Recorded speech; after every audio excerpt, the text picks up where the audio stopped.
According to the Torah, Kehath was one of the sons of Levi and the patriarchal founder of the Kehathites, one of the four main divisions of the Levites in biblical times. In some apocryphal texts, such as the Testament of Levi and the Book of Jubilees, Levi's wife, Kehath's mother, is Milcah, a daughter of Aram. Onomastics. In the Testament of Levi, Kehath's birth when his father Levi was 35 years old was accompanied by a vision of Kehath on high in the midst of all the congregation. In the vision, Kehath's name is given as meaning the beginning of majesty and instruction, and prophesies his being raised above his siblings. But according to biblical scholars, the meaning of Kehath's name is unknown, though it may derive from an Aramaic word meaning a bay. Genealogy. In the book of Exodus, Kehath has four sons: Amram, Izhar, Hebron and Uzziel. Amram marries Jochebed and sires Moses, Aaron, and Miriam. Although some Greek and Latin manuscripts of the Septuagint version of the Torah state that Jochebed was Kehath's cousin, the Hebrew Masoretic text states that she was his sister, that is, Amram's aunt, and Jochebed's relationship to Levi is otherwise described unambiguously as his daughter in the Book of Numbers chapter 26 verse 59. According to Numbers, Kehath gained 8,600 descendants during the lifetime of his grandson.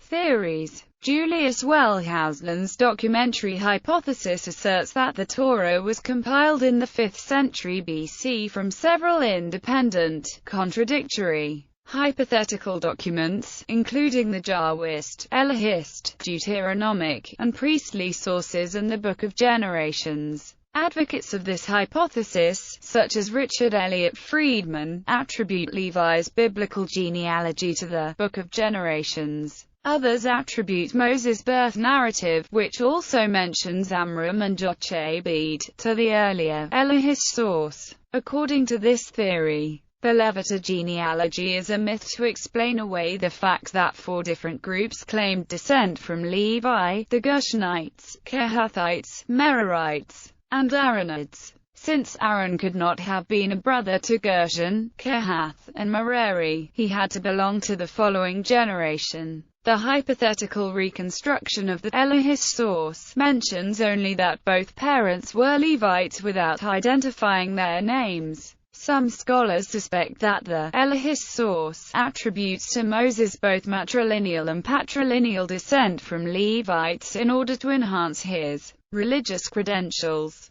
Family tree. According to the Masoretic text, Kehath's family tree would be as follows.